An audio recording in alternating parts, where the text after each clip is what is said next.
Good afternoon, ladies and gentlemen. Um, this is gonna be a quick one and mostly just kind of off the dome because I don't know. It's getting really weird with the whole Marilyn Gladue thing.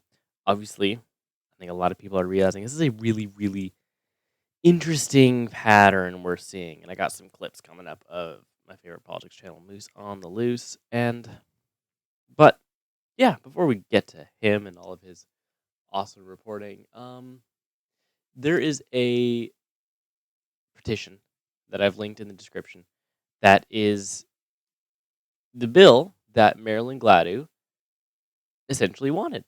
Really interestingly, this is the sort of thing that she was advocating for. And now that she is doing exactly what the bill aims to prevent, she suddenly doesn't care about floor crossing anymore. Really interesting, huh? Very, very convenient. Now, yeah, this is definitely really concerning. And if you haven't really checked into Canadian politics before now, it's a good time. It's a really good time to check in because the corruption that we are seeing in the government is getting less and less and less hidden every single day. It's at the point where it seems that Mark Carney is actively buying seats. He decided if the Canadian population would not get him a majority government, then he will buy it from the Conservatives and the NDP. He will see who is there to be swayed. And we hear about, oh, there's like 10 Conservative MPs in talks with crossing the floor.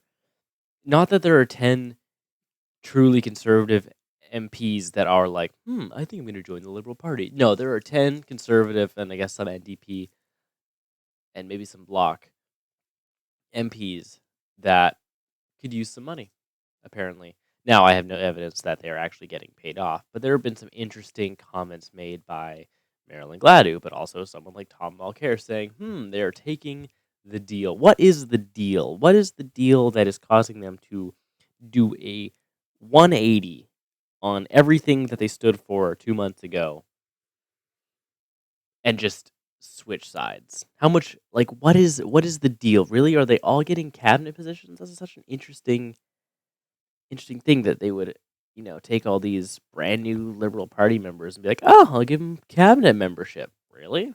I doubt that. So if not power, then money, if I had to guess. Huh. Weird. Anyways, first up, I have this clip of Marilyn Gladue, who I've seen clips of a few months ago, thinking, "Hey, this lady seems pretty cool." See her talking in the house, and she's saying good stuff. She's calling out the establishment, and now she is the establishment, just like that.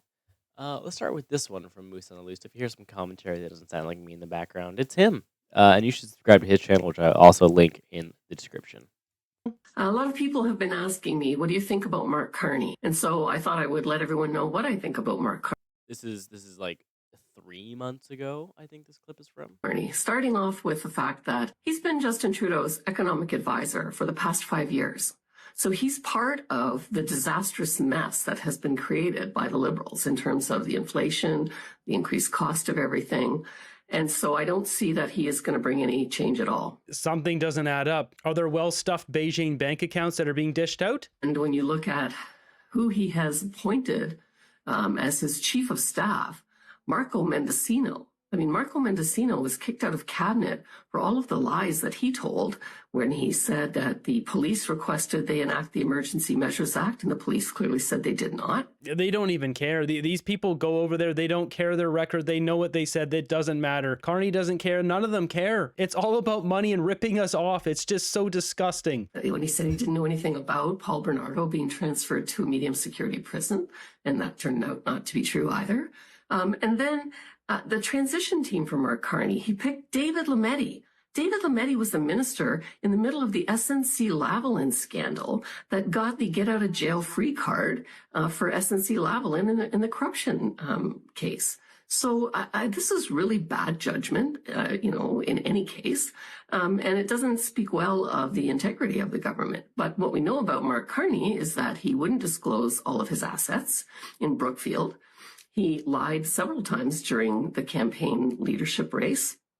He said that he had nothing to do with the Brookfield move from Canada to the US, that he was not involved.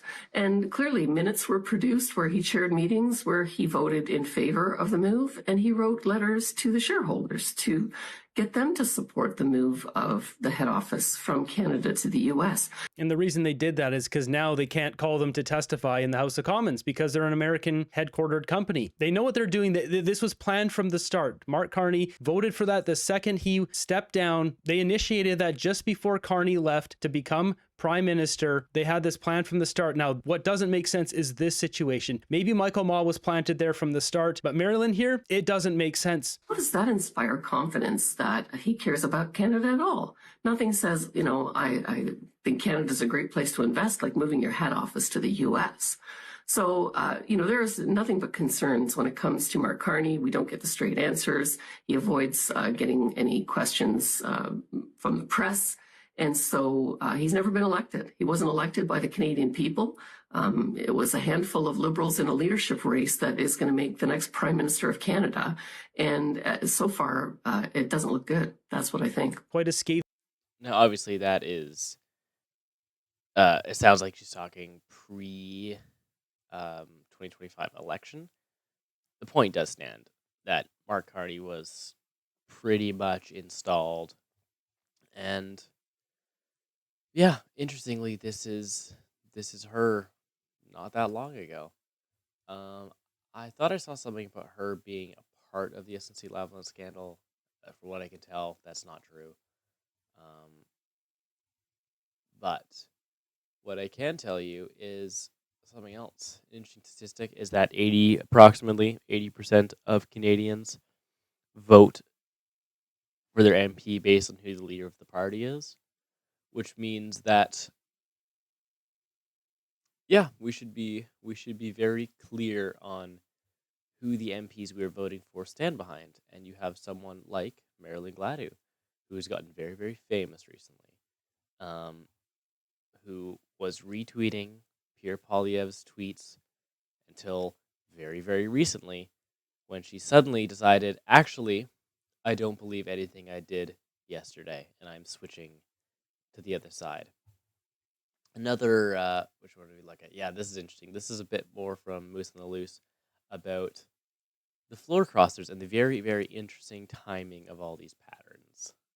I put this on a timeline. You gotta see this. This is not coincidence what's going on here. So we've got November 4th, Chris D'Entremont crosses the floor, announces he will be crossing the floor the very same day that the 2025 federal budget came out. This is the same budget that had a massive deficit. It was timed exactly when official opposition was preparing their official post-budget media response. The 2025 budget revealed a staggering $78.3 billion deficit for 25-26, wiping out previous projections. The PBO publicly warned it was highly unlikely the government would be able to meet its own declining deficit to GDP fiscal anchor. And the strategic impact of this, they weaponized a defection to dominate the most important economic news day of the year, shifting focus completely away from the budget scrutiny to a project narrative of liberal momentum and conservative fracture. Then we've got Michael Maw on December 11th, 2025, executed just hours after the House of Commons wrapped its fall legislative sitting for the 6-week winter recess. This occurred the very morning after Michael Maw had just attended and socialized at the Conservative Party's Christmas gathering on December 10th. The very next day, he attends the Liberal Christmas party, comes out as a Liberal, just the day before whining and dining with Conservatives, taking photos with Pierre Poilievre and Anna Poilievre. This was strategically timed ahead of Prime Minister Mark Carney's anticipated diplomatic trip to China and Qatar in January. Michael Maw joins him on his trip to China. The impact of this blindsided the Conservatives, monopolized the holiday news cycle, perfectly set him up as a newly minted Liberal asset on Carney's first prime ministerial trip to China. February 18th, 2026, Matt Genereux. He resigned from Parliament 48 hours after Michael Maw. It seems he got cold feet. Maybe he just wanted to hold out for something more. What are these guys getting? Is there bank accounts in Beijing that are getting filled with money? Nobody knows. Is this time just days before critical confidence votes on the highly controversial 2026 budget? Genereux comes out and says,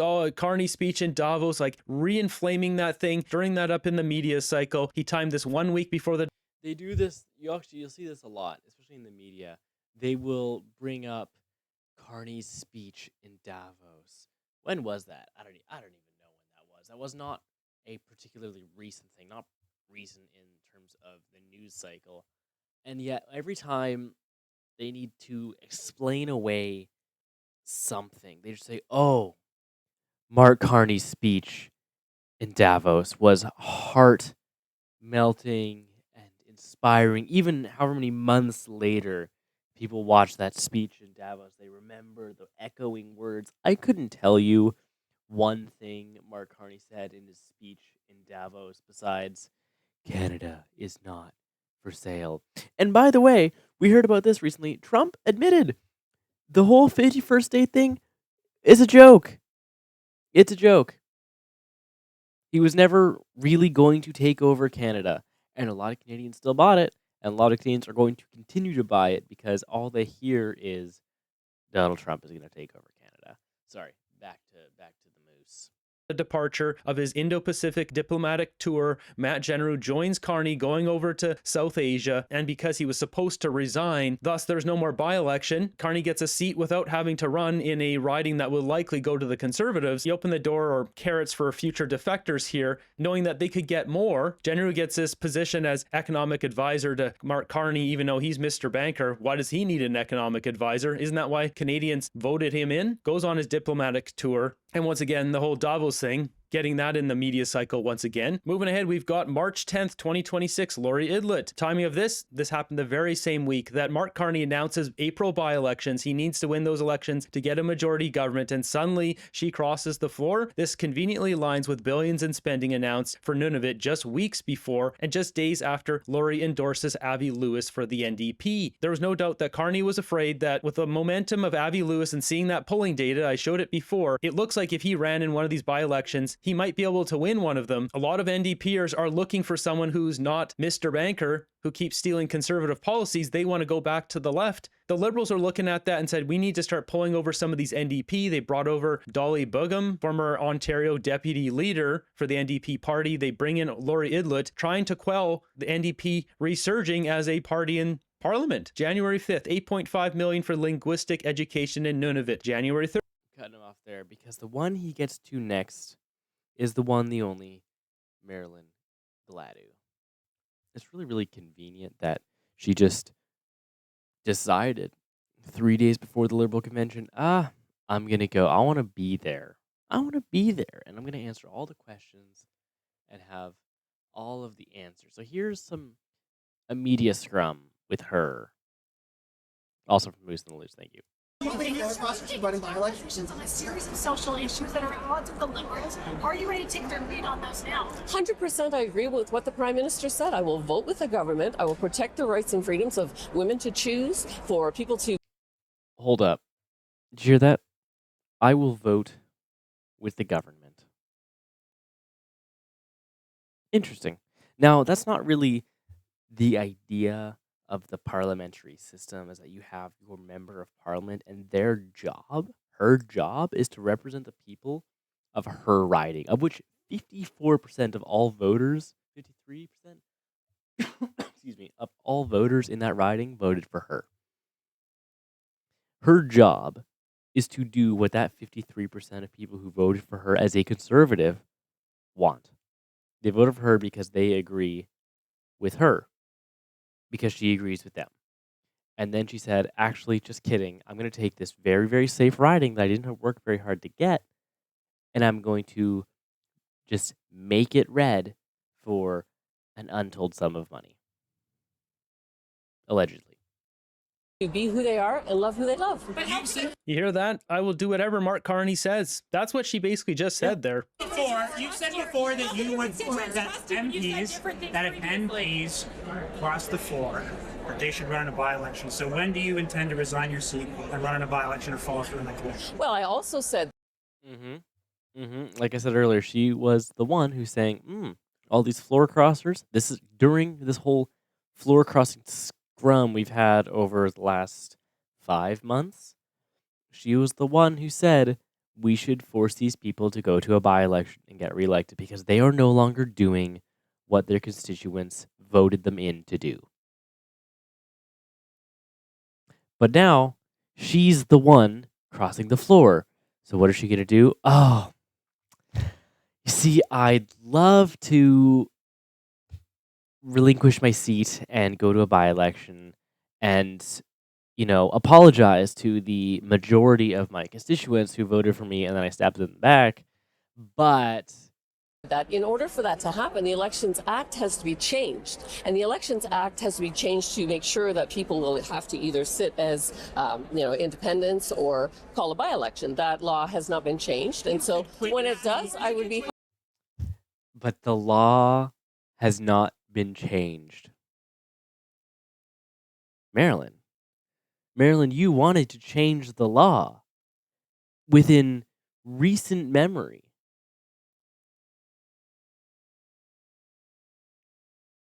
Are we so real right now? No journalist could possibly buy this. Okay, I don't care if you are huffing the liberal cope. You can't possibly know how she was talking half a year ago and how she's talking now and say, yeah, she just changed her mind.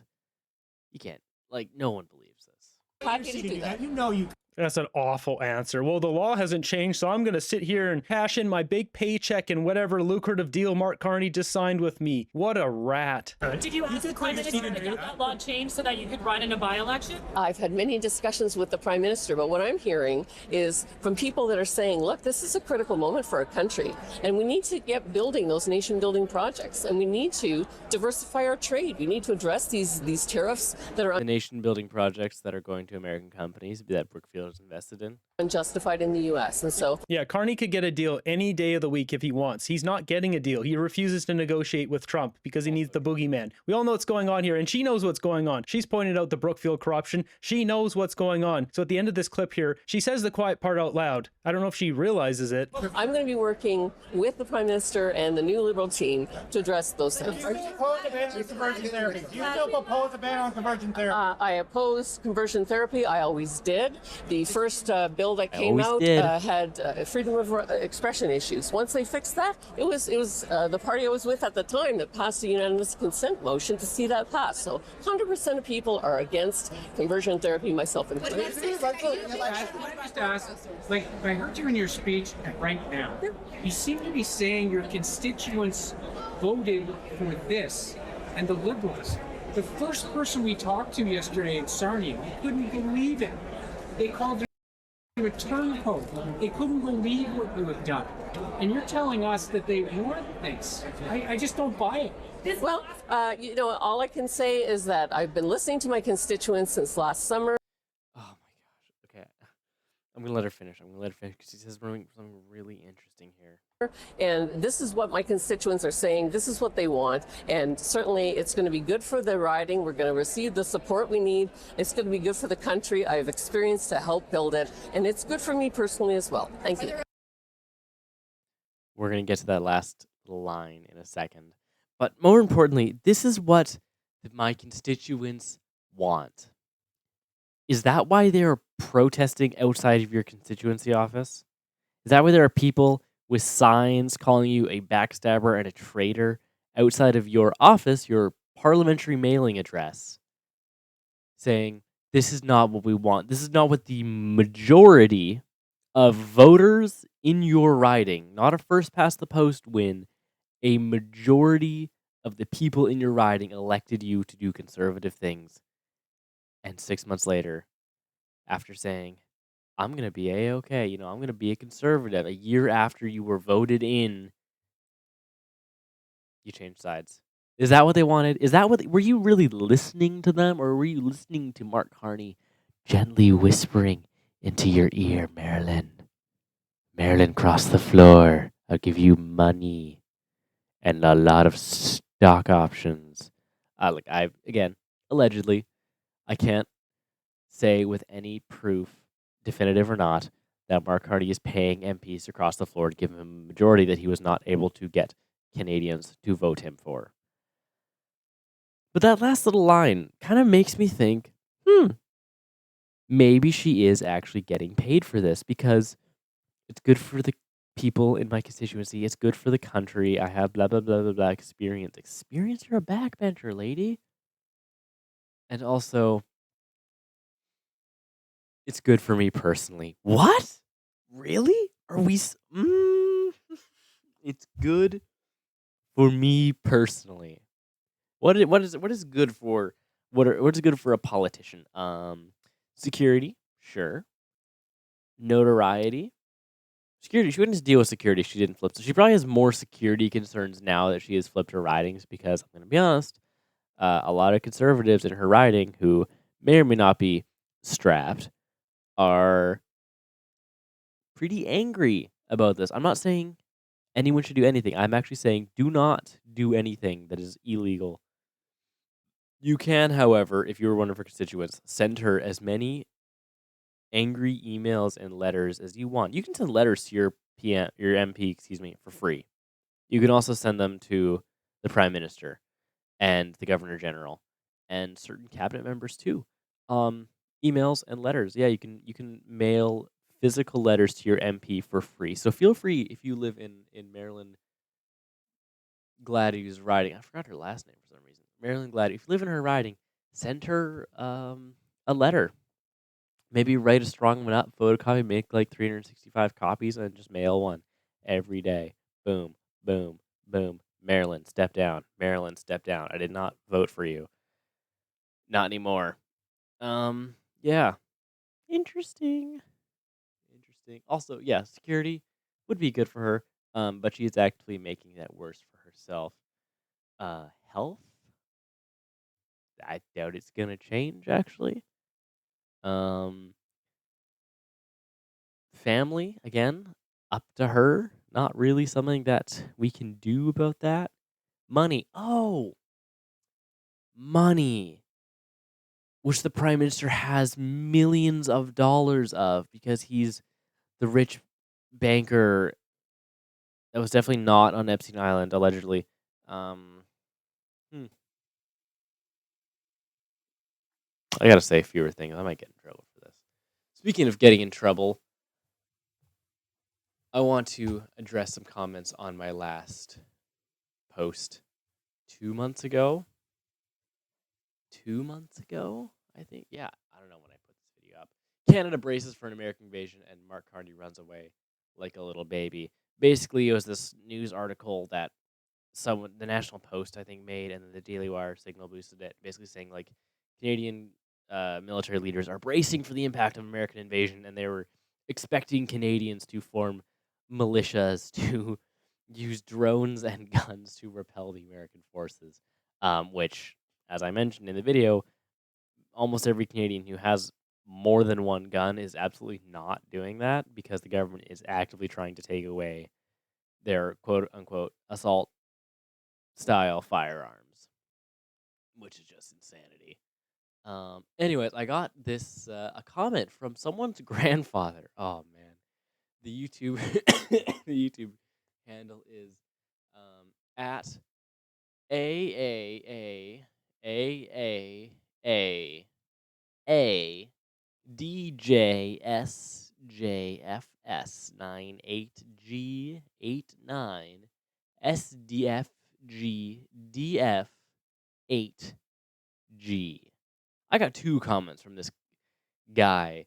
We're just gonna call him Gramps because he's probably old. And the first one he says, "No one expects you."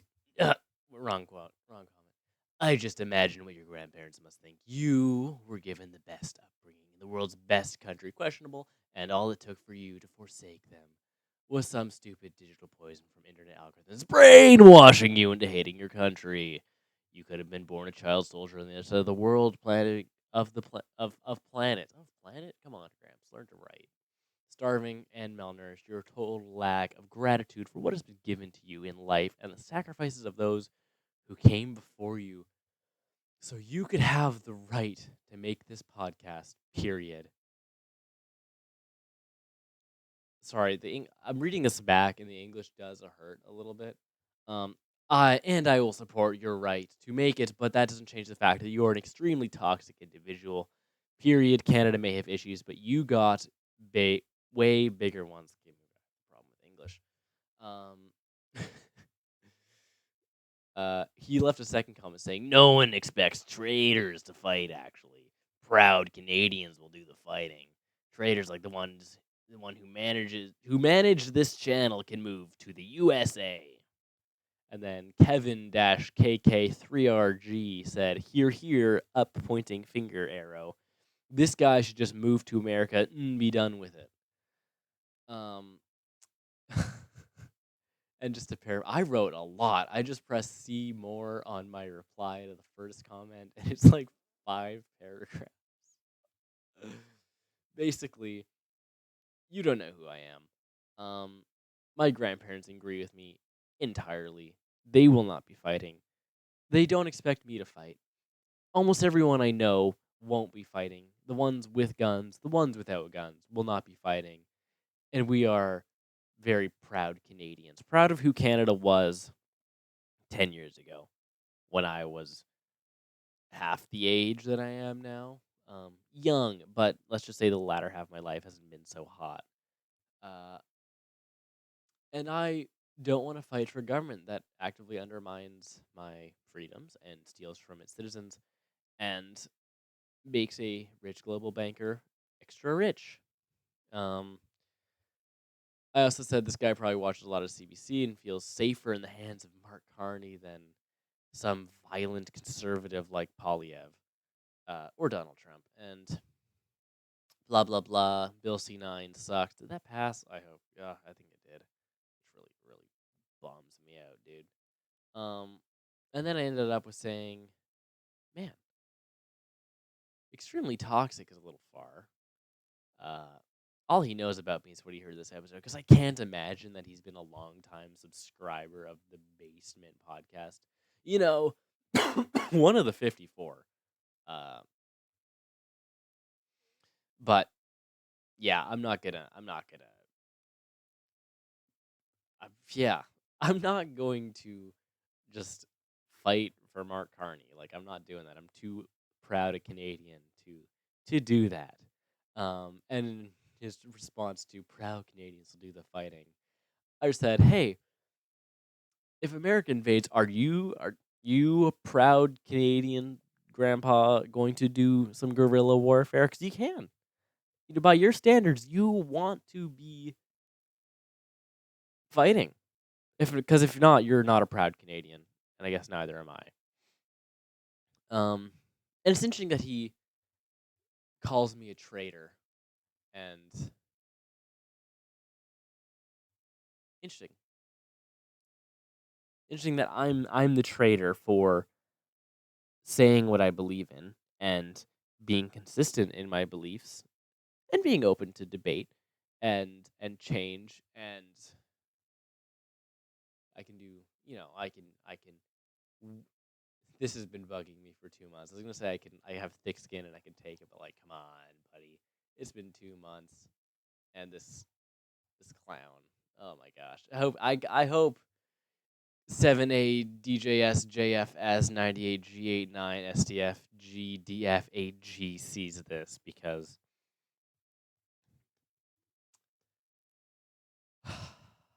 the real traitors are people like Marilyn Gladu and Michael Ma and Accoutrement, or wherever the first floor crosser was. The floor crossers, right? They're the traitors. If you're a conservative, if you're an NDP, and you are taking these buyouts to just switch and just support the Carney government now, they're the real traitors. They're the ones who are flimsy and backstab their constituents. I haven't backstabbed my constituents. I don't have any constituents, actually. So,